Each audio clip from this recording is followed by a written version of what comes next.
ចំពោះផលិតផលដែលដោះស្រាយទៅនឹងបញ្ហាសន្លាក់សរសៃស្ពឹកកាហាយដៃជើងនៅលើទីផ្សារគឺច្រើនមែនទែនប៉ុន្តែដើម្បីស្វែងរកផលិតផលមួយដែលអាចដោះស្រាយទៅនឹងបញ្ហាសុខភាពរបស់យើងបានហើយទទួលបានប្រសិទ្ធភាពខ្ពស់គឺពិបាកមែនទែននៅក្នុងការស្វែងរកក៏ដូចជាជ្រើសរើសអញ្ចឹងហើយបានជាបងប្អូនកន្លងមកដែលធ្លាប់ប្រើផលិតផលច្រើនមិនទទួលបាននូវលទ្ធផលរហូតដល់គាត់បាក់ទឹកចិត្តអស់សង្ឃឹមលែងចង់ធ្វើការដោះស្រាយតទៅទៀតចំពោះបញ្ហាទាំងអស់នេះដូច្នេះបងប្អូនណាបើកំពុងតែមានបញ្ហានេះហើយធ្លាប់ជួបជាមួយនឹងរឿងដូចដែលខ្ញុំបាននិយាយនេះបងប្អូនកុំតន់អស់សង្ឃឹមបងប្អូនណាថ្ងៃនេះខ្ញុំសូមមកណែនាំពុកម៉ែបងប្អូនឲ្យមកប្រើប្រាស់ជាមួយនឹងផលិតផលមួយដែលយើងឲ្យឈ្មោះថា VHOPE ផលិតផលធម្មជាតិ VHOPE នេះពុកម៉ែបងប្អូនគឺដោះស្រាយចំគោលដៅមែនទែនចំពោះបញ្ហាឈឺសន្លាក់សរសៃលើសជាតិអាស៊ីតឧស្សាហ៍ចុករយដៃជើងឈឺចង្កេះឈឺចង្កុងឈឺខ្នងឈឺស្មាឧស្សាហ៍ស្ពឹកដៃស្ពឹកជើងក្តៅកាហាយបាតដៃបាតជើង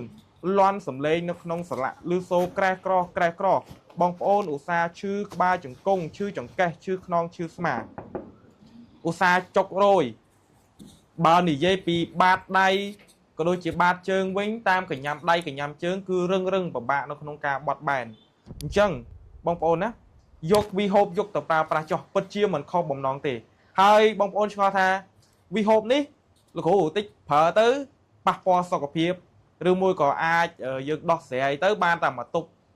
មួយពេលដែលឈប់ប្រើហើយចាប់ដើមឈឺមកវិញបងប្អូនណាចំពោះ VHOPE នេះ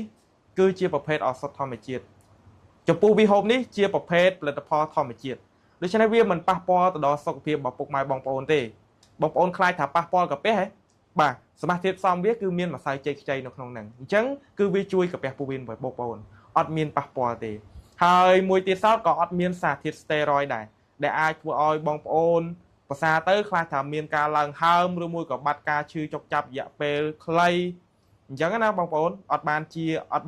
ធូរសះស្បើយឬមួយក៏ជាដាច់ប៉ុន្តែចំពោះ VHOPE នេះគឺអត់មានសារធាតុស្តេរ៉ុយទេបងប្អូនយកទៅប្រើប្រាស់ទៅគឺទទួលបានគុណភាពល្អហើយបងប្អូនដោះស្រាយទៅបានធូរសះស្បើយហើយអត់មានបញ្ហានេះរើឡើងមកវិញទេឲ្យតែបងប្អូនព្យាយាមទៅលើរបបអាហារការរស់នៅរបស់បងប្អូនបន្ទាប់ពីប្រើ VHOPE ហើយទទួលបានលទ្ធផលហើយបងប្អូនព្យាយាមការទៅលើរបបអាហារបានត្រឹមត្រូវគឺបងប្អូននឹងមិនជួបជាមួយនឹងបញ្ហានេះបន្តទៀតទេអញ្ចឹង